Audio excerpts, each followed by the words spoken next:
Potential energy होती है या इलेक्ट्रिक पोटेंशियल एनर्जी किन किन फैक्टर्स पे डिपेंड करती है, उसके बारे में हमने कल डिस्कस की। आज हम डिस्कस करेंगे बेटा पोटेंशियल एनर्जी डिफरेंस का, कि पोटेंशियल एनर्जी डिफरेंस जो होता है वो क्या होता है। तो आज हम डिस्कस करते हैं बेटा potential energy difference. Potential energy difference between two points in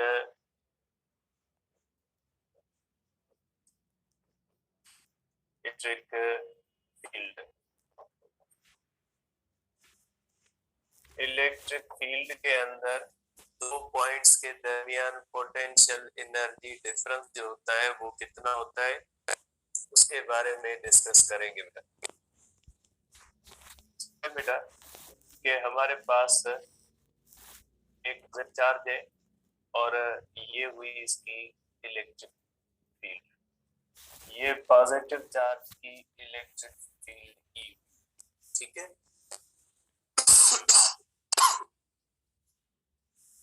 ये इलेक्ट्रिक फील्ड का बेटा डायरेक्शन है, पॉजिटिव चार्ज है, तो पॉजिटिव चार्ज की इलेक्ट्रिक फील्ड का डायरेक्शन है वो आउटवर्ड होता है। इस तरह मैं एक पॉइंट बी बनाता हूँ, सपोज करें ये पॉइंट बी है और यहाँ एक टेस्ट चार्ज पड़ी है। आपको पता है बेटा कि कोई भी चार्ज होती है वो जब किसी भी फील्ड के अंदर पड़ी होती है तो उसके पास पोटेंशियल एनर्जी होती है, ठीक है। इससे अगर ये ग्रेविटी के अंदर पड़ी है, इसके अंदर पोटेंशियल एनर्जी, ऐसा नहीं कि इसके अंदर पोटेंशियल एनर्जी नहीं है। जो चीज ग्रेविटी के अंदर है उसके अंदर पोटेंशियल एनर्जी, ठीक है। ये पेन मैं अपने हाथ पे उठा के मैंने रखी हुई है तो इसमें पोटेंशियल एनर्जी, अगर इसको मैं ऊपर ले जाऊंगा तो पोटेंशियल एनर्जी बढ़ेगी, इसको नीचे ले आऊंगा तो पोटेंशियल एनर्जी कम होगी। तो बेटा जब भी मास ग्रेविटी के अंदर एक पॉइंट से दूसरी पॉइंट तक मूव करता है तो या पोटेंशियल एनर्जी बढ़ती है या पोटेंशियल एनर्जी कम होती है। और मूव करेगा पोटेंशियल एनर्जी बढ़ेगी, नीचे मूव करेगा पोटेंशियल एनर्जी कम होगी। लेकिन ये बात याद रखिएगा कि कोई भी मास जब ग्रेविटेशनल फील्ड के अंदर होता है तो पोटेंशियल एनर्जी होती है। आपने 7 चैप्टर के अंदर एब्सोल्यूट पोटेंशियल के अंदर पढ़ा, पोटेंशियल एनर्जी के अंदर पढ़ा होगा कि सरफेस ऑफ अर्थ पर भी मुक्त होती है पोटेंशियल एनर्जी। हम उसको आर्बिट्ररी जीरो मानते हैं, वो एक्चुअल जीरो नहीं, आर्बिट्ररी जीरो। और किसी भी मास के अंदर पोटेंशियल एनर्जी जीरो तब होती है जब वो इंफिनिटी पे चला जाता है। जब इंफिनिटी पे चला जाता है ना तो ग्रेविटेशनल फोर्स इंफिनिटी पे खत्म होती है, तो जहां पे ग्रेविटेशनल फोर्स नहीं होती वहां पे ग्रेविटेशनल पोटेंशियल एनर्जी भी नहीं होती। तो बेटा इसी तरह से अगर ये हमारे पास एक चार्ज है, ये पॉइंट पी पे है, तो पॉइंट पी पे इसके पोटेंशियल एनर्जी है U1, क्योंकि ये इलेक्ट्रिक फील्ड के अंदर पड़ी है बेटा। तो अगर कोई भी चार्ज पॉइंट पी पे पड़ी है तो उसके पास इलेक्ट्रिक पोटेंशियल एनर्जी जो है वो U1 है। अब अगर इस चार्ज को मैं इस तरह से P से मूव करवा के ले जाता हूँ Q तक, ठीक है बेटा, मैंने इसको ये इतना डिस्प्लेसमेंट तय करवाया है और मैं चार्ज को लेके गया पॉइंट P पॉइंट Q तक। तो देखिए बेटा आपको पता है कि जब मैं Q तक जाता हूँ तो ये मैंने वर्क अगेंस्ट इलेक्ट्रिक फोर्स किया है। ये पॉजिटिव चार्ज है, टेस्ट चार्ज भी पॉजिटिव है। पॉजिटिव चार्ज को क्या करती है, रिपेल करती है। तो मीन्स अगर मैं P से Q की तरफ गया तो इलेक्ट्रिक फील्ड के मैं खिलाफ गया, लेकिन इलेक्ट्रिक फील्ड के भी खिलाफ गया और इलेक्ट्रोस्टैटिक फोर्स के खिलाफ गया, क्योंकि दोनों पॉजिटिव चार्जेस एक दूसरे को रिपेल करेंगी। इसका मकसद है कि मैंने वर्क किया है अगेंस्ट इलेक्ट्रोस्टैटिक फोर्स। जैसे कोई भी ऑब्जेक्ट है, उसको जब मैं ऊपर उठाता हूँ तो मैं करता हूँ वर्क डन अगेंस्ट ग्रेविटी। इसी तरह से अगर मैंने टेस्ट चार्ज को Q तक लेके गया हूं मैं, तो मैंने वर्क किया है जो है वो अगेंस्ट इलेक्ट्रिक फोर्स। तो जाहिर सी बात है जब ये वर्क यहाँ पे चार्ज आ जाएगी तो इसकी पोटेंशियल एनर्जी बढ़ जाएगी, क्योंकि मैंने वर्क जो किया है अगेंस्ट इलेक्ट्रिक फोर्स किया है, और वर्क अगेंस्ट इलेक्ट्रिक फोर्स क्या करता है, पोटेंशियल एनर्जी बढ़ाता है। फॉर एग्जांपल यहाँ पे पोटेंशियल एनर्जी U1, इसको मैं यहाँ लेके गया तो पोटेंशियल एनर्जी U2 हो गई। तो इसका मतलब ये हुआ कि मैंने जितना वर्क किया उसने उसकी पोटेंशियल एनर्जी का की दी। तो इसी को कहते हैं पोटेंशियल एनर्जी डिफरेंस, कि जब किसी भी चार्ज को एक पॉइंट से दूसरी पॉइंट तक और दोनों पॉइंट्स के दरमियान पोटेंशियल एनर्जी में डिफरेंस आ जाए तो उसको कहा जाता है पोटेंशियल एनर्जी। जैसे पॉइंट P पे पोटेंशियल एनर्जी कम थी, पॉइंट Q पे पोटेंशियल बढ़ गई। अगर हम इन दोनों के दरमियान पोटेंशियल एनर्जी का डिफ निकालें तो उसको कहा जाएगा potential difference between two points. ठीक है, तो आप कहोगे कि as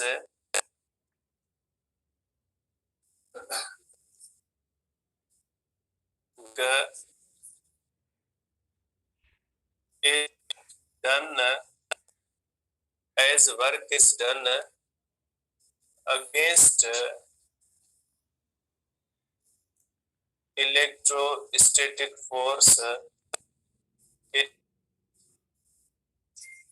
is stored as potential energy। ठीक है, या आप कह सकते हैं कि work done between two points, between two points in electric field। ठीक है, against work done against electrostatic force between two points in electric field creates potential energy difference। Potential energy difference पैदा करता है वर्क डन। ठीक है, अब हुआ कि हमने पॉइंट P से पॉइंट Q तक लेके आए। अब इसकी अजम्पशन है बेटा, ठीक है, अजम्पशन ये है कि पॉइंट P और Q के दरमियान जो चार्ज ने मूव किया है वो यूनिफॉर्म वेलोसिटी से मूव किया है। जैसे आप लेते हैं ना, यूनिफॉर्म वेलोसिटी से ऊपर लेके जा रहे हैं, तो जब किसी भी चीज को यूनिफॉर्म वेलोसिटी से हम ले जाते हैं तो उसके ऊपर सब फोर्सेस का सम जीरो होता है। जैसे किसी भी मास को यूनिफॉर्म वेलोसिटी से लेके जाएंगे, अप्लाइड फोर्स और वेट बराबर होते हैं। हम अज्यूम करते हैं कि पॉइंट P और पॉइंट Q के दरमियान, ठीक है, जो चार्ज ने मूव किया है वो मूव किया है विद द यूनिफॉर्म वेलोसिटी। मैं यहाँ पे लिख देता हूँ। पहली असम्पशन ये कि charge is moving with uniform velocity, uniform velocity between P and Q। P और Q के दरमियान यूनिफॉर्म वेलोसिटी से मूव कर। दूसरी बात कि E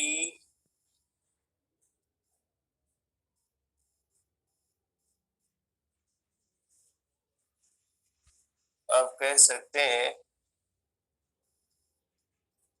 कि P and Q are very close to each other, or electric field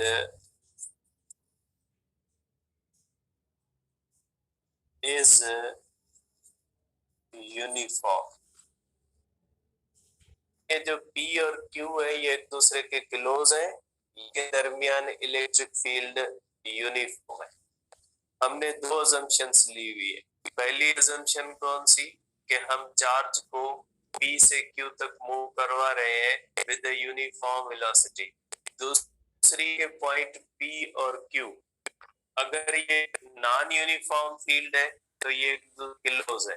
अगर ये यूनिफॉर्म फील्ड, ये पॉइंट P और Q कितने भी डिस्टेंस पे हो सकते हैं। हम P और Q के दरमियान इलेक्ट्रिक फील्ड को यूनिफॉर्म का कर, और आपको पता है नॉन यूनिफॉर्म फील्ड के अंदर P और Q के दरमियान इलेक्ट्रिक फील्ड सिर्फ इसी सूरत में यूनिफॉर्म रह सकती है जब उनके दरमियान डिस्टेंस कम हो। अगर उनके दरमियान डिस्टेंस ज्यादा होगा तो इलेक्ट्रिक फील्ड यूनिफॉर्म नहीं रह सकती। ठीक है, तो हमारी असम्पशन है कि हम जो आज फार्मूला ड्राइव करने जा रहे हैं वो फार्मूला तब इस्तेमाल होगा जब P और Q एक दूसरे के क्लोज होंगी या P और Q के दरमियान इलेक्ट्रिक फील्ड यूनिफॉर्म होगी, तो फिर ये हमारा फार्मूला वैलिड रहेगा, अदरवाइज ये फार्मूला वैलिड नहीं रहेगा। तो आप कहोगे कि P और Q जो है ये एक दूसरे के इन दोनों के दरमियान जो इलेक्ट्रिक फील्ड है, इलेक्ट्रिक फील्ड यूनिफॉर्म है। अब हम करते हैं पोटेंशियल एनर्जी डिफरेंस का फार्मूला। देखिए बेटा, अब इन दोनों के दरमियान जो एनर्जी डिफरेंस है, चेंज ऑफ पोटेंशियल एनर्जी जो है ये हो जाएगी Q E, क्योंकि बेटा यहाँ पे पोटेंशियल एनर्जी कम थी, यहाँ पे पोटेंशियल एनर्जी बढ़ गई, और हम क्या है पोटेंशियल एनर्जी कैलकुलेट कर रहे हैं, और पोटेंशियल डिफरेंस भी बराबर होता है वर्क बिटवीन एंड Q। जितना वर्क हम करेंगे ना P और Q के दरमियान उतना ही डिफरेंस होगा। जैसे फॉर एग्जांपल यहाँ पे पोटेंशियल एनर्जी है, इसको मैंने 10 जूल वर्क किया तो इसकी पोटेंशियल एनर्जी में कितनी चेंज आई, 10 जूल आई। तो जब कभी भी चार्ज को हम एक पॉइंट से दूसरी पॉइंट तक ले जाते हैं तो उसमें जो हम वर्क करते हैं अगेंस्ट इलेक्ट्रिक फोर्स, वो वर्क हम जितना करेंगे उतनी ही पोटेंशियल एनर्जी जो है वो उसकी इंक्रीज होगी। ठीक है, तो ये जो चेंज इन पोटेंशियल एनर्जी आती है that is also work done. जैसे कल हमने डिस्कस था कि पोटेंशियल एनर्जी भी वर्क के बराबर, और चेंज ऑफ पोटेंशियल एनर्जी भी किसके बराबर है, वर्क के बराबर। जितना आप वर्क करनी पोटेंशियल एनर्जी डिफरेंस आएगा। आप ज्यादा वर्क करोगे ज्यादा पोटेंशियल एनर्जी डिफरेंस आएगा, आप कम वर्क करोगे कम पोटेंशियल एनर्जी डिफरेंस आएगा। जैसे किसी चीज को जितना ज्यादा हाइट पे लेंगे उतनी पोटेंशियल एनर्जी चेंज हो, जितना आप कम हाइट पे ले जाएंगे उतनी पोटेंशियल एनर्जी चेंज कम आएगी। तो पोटेंशियल एनर्जी का जो डिफरेंस होता है वो भी डिपेंड करता है वर्क पे। तो यहाँ हमने चार्ज को मूव करवाया फ्रॉम P टू Q, तो यहाँ पे आप कह सकते हैं कि जो पोटेंशियल एनर्जी इंक्रीज, क्योंकि ये डन अगेंस्ट है तो पोटेंशियल एनर्जी हुई है। ठीक है, तो ये किसके बराबर है, देखें ये हो जाएगी potential energy difference between P and Q। P और Q के दरमियान ये हो गया work between P and Q is equal to F S cos theta. बेटा ये F S cos theta work done by constant force का फार्मूला है। आपको पता है W is equal to F S cos theta direct इस्तेमाल नहीं होता जब दो पॉइंट्स के दरमियान वेरिएबल फोर्स हो, ठीक है। इसीलिए मैंने ये असम्पशन ली, क्योंकि मैं फार्मूला कौन सा कर रहा हूँ, W is equal to F S cos theta. और ये जो एफ एस कॉस थीटा है ये हमेशा दो ऐसी पॉइंट्स ज्ञान वर्क के लिए कैलकुलेट किया जाता है जिसको डन बाय कांस्टेंट फोर्स हो। इसलिए अगर P और Q के दरमियान इलेक्ट्रिक फील्ड नॉन यूनिफॉर्म होगी तो फोर्स वेरिएबल हो जाएगी, ठीक है। तो फोर्स अगर वेरिएबल हो जाएगी ना तो W is equal to F cos theta इस्तेमाल नहीं किया जाता। वर्क डन को कैलकुलेट करने का तरीका अलग, जो भी हमने 7 चैप्टर के अंदर पढ़ा है कि वर्क डन अगेंस्ट या बाय वेरिएबल फोर्स कैसे कैलकुलेट, ठीक है, वो तरीका अलग होता है। आप किसी भी जगह पे वर्क को कैलकुलेट करने के लिए एफ एस कॉस, इसका मकसद है कि throughout displacement force uniform रही है। तो फोर्स यूनिफॉर्म नहीं रहेगी तो W to F S cos theta direct इस्तेमाल नहीं किया जा सकता। ये हमने चैप्टर 7 के अंदर डिटेल में डिस्कस किया था। तो बेटा आप कह सकते हैं कि मैं यहाँ पे पॉइंट P और Q के दरमियान एनर्जी डिफरेंस कैलकुलेट कर रहा हूँ, और पोटेंशियल एनर्जी डिफरेंस को कैलकुलेट करते वक्त मैं फार्मूला लगा रहा हूँ W is equal to F S cos theta, और ये formula work done by constant force है। और इलेक्ट्रिक फील्ड के अंदर दो पॉइंट्स के दरमियान इलेक्ट्रिक फोर्स यूनिफॉर्म उसी सूरत में रह सकती है जब इलेक्ट्रिक फील्ड यूनिफॉर्म हो। यहाँ पे इलेक्ट्रिक फील्ड यूनिफॉर्म नहीं है, यहाँ पे मैंने आइसोलेटेड पॉइंट चार्ज ली है, तो आइसोलेटेड पॉइंट चार्ज की इलेक्ट्रिक फील्ड नॉन यूनिफॉर्म होगी क्योंकि वो डिस्टेंस पे डिपेंड करती है।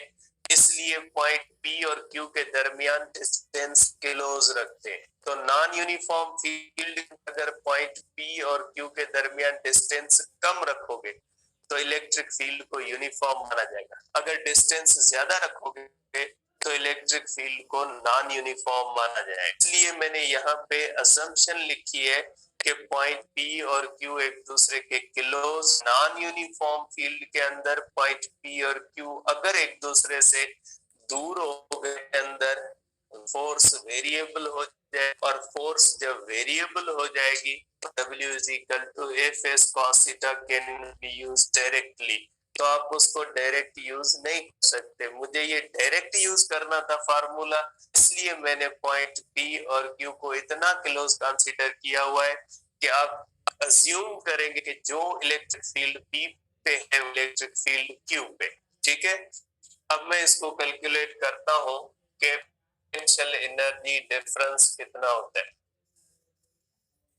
इज इक्वल टू बेटा फोर्स। अब यहाँ पे मैंने एक जो है वो असम्पशन ली, charge is moving with uniform velocity.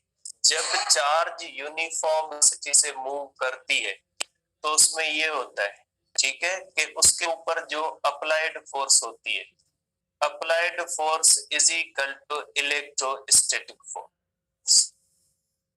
बेटा यूनिफॉर्म वेलोसिटी से इसके ऊपर आप फोर्स, अप्लाइड फोर्स का डायरेक्शन ये है, ठीक है, और इसके ऊपर इलेक्ट्रिक फोर्स इस तरफ है, क्योंकि ये टेस्ट चार्ज है, टेस्ट चार्ज को ये चार्ज रिपेल करेगी। जब आप यूनिफॉर्म वेलोसिटी से लेके जा रहे हैं इसका मकसद है आपकी फोर्स और इलेक्ट्रिक वेलोसिटी से जा रही। अगर आप फोर्स ज्यादा होती तो ये देखते हुए Q की तरफ जाती, अगर आपकी फोर्स कम होती तो इलेक्ट्रिक फोर्स इसको पीछे ले जाती, ठीक है। तो वर्क डन बाय फील्ड हो जाता। Work done by field potential को कम करता है, जैसे वर्क अगेंस्ट पोटेंशियल एनर्जी बढ़ाता है, वर्क ग्रेविटी पोटेंशियल एनर्जी कम करता है। बिल्कुल इसी तरह से work done against electric force potential energy बढ़ाता है, वर्क डन को क्या करता है, पोटेंशियल एनर्जी को कम करता है। तो मेरी जो पहली असम्पशन थी उस पहली असम्पशन के मुताबिक जब ये चार्ज मूव करेगी from P to Q uniform velocity, तो इसके ऊपर अप्लाइड फोर्स और इलेक्ट्रोस्टैटिक फोर्स बराबर होनी है। तो पोटेंशियल एनर्जी डिफरेंस की ये फोर्स है, ये फोर्स हो जाएगी E इंटू Q। ठीक है, क्योंकि इलेक्ट्रिक फील्ड की फोर्स आपने पढ़ा हुआ है बेटा, ये आपने पढ़ा है कि electric field intensity is equal to force per unit. तो फोर्स किसके बराबर होती है? ई इंटू भी कर सकते हैं। तो मैंने ये फार्मूला इसलिए लगाया, फोर्स जो होती है वो ई इंटू के बराबर होती है, क्योंकि ये इलेक्ट्रिक फील्ड फोर्स लगा है और इलेक्ट्रिक फील्ड की फोर्स जो होती है वो ई इंटू क्यू होती है। और डिस्प्लेसमेंट डेल्टा आर है। ठीक है, ये डिस्प्लेसमेंट डेल्टा आर है। और बेटा एंगल किसके दरमियान होगी? एंगल डिस्प्लेसमेंट और इलेक्ट्रिक फील्ड। बेटा इलेक्ट्रिक फील्ड और फोर्स और डिस्प्लेसमेंट अपोजिट। बेटा ये इस तरफ है, फोर्स इस तरफ है, डिस्प्लेसमेंट इस तरफ लग रहा है। क्यों? कि यहाँ पे अप्लाइड फोर्स माना हुआ है E इंटू क्यू। जब हमने अप्लाइड फोर्स को E इंटू क्यू के इक्वल माना हुआ है तो हम electric field force delta R के दरमियान लेते हैं। जैसे ग्रेविटी के खिलाफ हम लेते हैं ना, तो इसमें भी नेगेटिव है। ये हो जाएगा cos 180। ठीक है, तो ये हो जाएगा हमारे पास इस तरह से, या आप इसको इसी सेंस में थीटा सेंस में लिख लें। तो ये हो जाएगा cos थीटा। ठीक है, तो ये हो गया आपके पास डेल्टा यू का जो है वो खुला। इसको आप इस तरह भी लिख सकते हैं कि potential energy change between 2 points P and Q is equal to. बेटा देखें, इसमें आप इस तरह भी कर सकते हैं। क्यों? पहले यहाँ पे ये हो जाएगा E delta R cos theta. ठीक है, आप इसको भी इस तरह कर सकते हैं। बेटा आपको E भी वेक्टर है, डेल्टा आर भी वेक्टर है, आप इसको डॉट प्रोडक्ट सेंस में लिख सकते हैं। तो आप इसको डॉट प्रोडक्ट सेंस में के E डॉट डेल्टा आर, ये पोटेंशियल एनर्जी डिफरेंस जो आपके पास डॉट प्रोडक्ट सेंस के अंदर आते हैं। ये इलेक्ट्रिक पोटेंशियल एनर्जी फार्मूला है बिटवीन 2 पॉइंट्स। ठीक है, तो ये होता है delta potential energy difference between 2 points is equal to Q E dot delta R. ठीक है, और ये फार्मूला जो होता है, this formula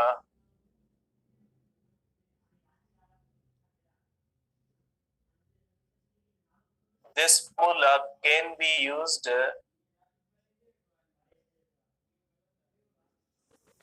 to find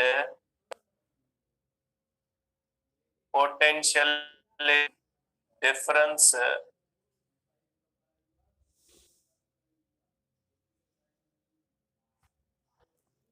between 2 points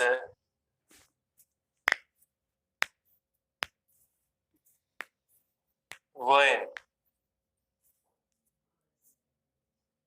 ठीक है, पहली बात इसकी कि E is uniform between points। अगर इन दोनों के दरमियान यूनिफॉर्म हुई, ठीक है, तो उसके लिए ये फार्मूला इस्तेमाल किया जा सकता। अगर नॉन यूनिफॉर्म हुई तो नहीं करेंगे, दूसरा फार्मूला करेंगे। ठीक है, तो ये बात याद रखिएगा कि अगर 2 पॉइंट्स के दरमियान इलेक्ट्रिक फील्ड यूनिफॉर्म है तो ये फार्मूला लगा सकते हैं। अगर इलेक्ट्रिक फील्ड यूनिफॉर्म नहीं है तो ये फार्मूला नहीं लगेगा। क्यों नहीं लगेगा? इसलिए कि ये फार्मूला ड्राइव्ड है on the basis of F S cos theta. F S cos theta वो फार्मूला है work done by constant force का फार्मूला, और कांस्टेंट फोर्स का फार्मूला जो होता है वो तभी लगेगा जब इलेक्ट्रिक फील्ड यूनिफॉर्म होगी और पॉइंट पी और क्यू के दरमियान फोर्स एक जैसी रहेगी। अब यहाँ पे मैंने फोर्स का फार्मूला भी लिख दिया, फोर्स ई क्यू पे जब आप चार्ज को करवाओगे ना तो इलेक्ट्रिक फील्ड बढ़ती जाएगी, इलेक्ट्रिक फील्ड बढ़ती जाएगी तो आपको फोर्स भी आना पड़ेगा, क्योंकि आपने यूनिफॉर्म वेलोसिटी सिलेक्ट कर। तो यूनिफॉर्म वेलोसिटी उसी सूरत में रह सकती है जब आपकी इलेक्ट्रिक फोर्स और नेट फोर्स बराबर हो। इसलिए ये फार्मूला तब यूज होगा जब दो पॉइंट्स के इलेक्ट्रिक फील्ड यूनिफॉर्म, क्योंकि हमने जो फार्मूला ड्राइव किया है वो इस पे किया है, इस बुनियाद पे किया है कि between two points is equal. याद रखिएगा इस पॉइंट को कि ये formula work done by constant force की बुनियाद पे ड्राइव किया हुआ है। इसलिए ये फार्मूला किसी भी इलेक्ट्रिक फील्ड के अंदर, किसी भी इलेक्ट्रिक फील्ड के अंदर उसी सूरत में इस्तेमाल किया जाएगा पोटेंशियल एनर्जी को कैलकुलेट करने के लिए बिटवीन टू पॉइंट्स, दोनों पॉइंट्स के दरमियान इलेक्ट्रिक फील्ड यूनिफॉर्म नहीं होगी, फार्मूला दूसरा लगेगा, वो आगे है। और तो यूनिफॉर्म कब हो सकती है इलेक्ट्रिक फील्ड? बेटा इलेक्ट्रिक फील्ड यूनिफॉर्म जो होती है, जैसे कोई भी तो प्लेट के अंदर ये होता है, कोई भी डिस्टेंस हो सकता है, ये फील्ड यूनिफॉर्म होता है। अगर हमारे पास एक प्लेट है बेटा, तो प्लेट के अंदर इलेक्ट्रिक फील्ड यूनिफॉर्म है, फिर पॉइंट पी और क्यू के दरमियान डिस्टेंस कितना भी हो कोई बस नहीं, आप ये फार्मूला इस्तेमाल कर सकते हैं। लेकिन अगर इस तरह से नॉन यूनिफॉर्म फील्ड है, अगर नॉन यूनिफॉर्म फील्ड है तो पॉइंट पी और क्यू के दरमियान अगर डेल्टा आर स्मॉल है तो इस्तेमाल कर सकते हैं। ठीक है, नॉन यूनिफॉर्म फील्ड के अंदर अगर पॉइंट पी और क्यू एक दूसरे के क्लोज है तो ये फार्मूला होगा, लेकिन अगर नॉन यूनिफॉर्म फील्ड के अंदर पॉइंट पी और क्यू एक दूसरे से दूर हो गए तो ये फार्मूला इस्तेमाल नहीं होगा। याद रखिएगा इसको, आप इसको माइंड में रख लीजिएगा कि ये जो पोटेंशियल का फार्मूला है क्यू ई डॉट फार्मूला तब इस्तेमाल होगा पॉइंट पी और क्यू के दरमियान इलेक्ट्रिक फील्ड होगी, और पॉइंट पी और क्यू के दरमियान इलेक्ट्रिक फील्ड यूनिफॉर्म, या तो वो ही यूनिफॉर्म तो पॉइंट पी और क्यू के दरमियान डिस्टेंस मैटर ही नहीं करती। लेकिन अगर कोई नॉन यूनिफॉर्म फील्ड है तो पॉइंट पी और क्यू अगर क्लोज होंगे तो उनके दरमियान फील्ड यूनिफॉर्म मानी जा सकती है, दूर होंगी तो फिर उनके दरमियान फील्ड नॉन यूनिफॉर्म होगी। नॉन यूनिफॉर्म फील्ड के अंदर work done by variable force होगा और यूनिफॉर्म फील्ड के अंदर work done by constant force होगा। डन बाय कांस्टेंट फोर्स की बुनियाद ये फार्मूला ड्राइव किया हुआ है, इसलिए ये फार्मूला कंडीशनल फार्मूला है और ये डिफरेंस ऑफ पोटेंशियल एनर्जी देता है बिटवीन टू पॉइंट्स। कल डिस्कस करेंगे इंशाल्लाह पोटेंशियल।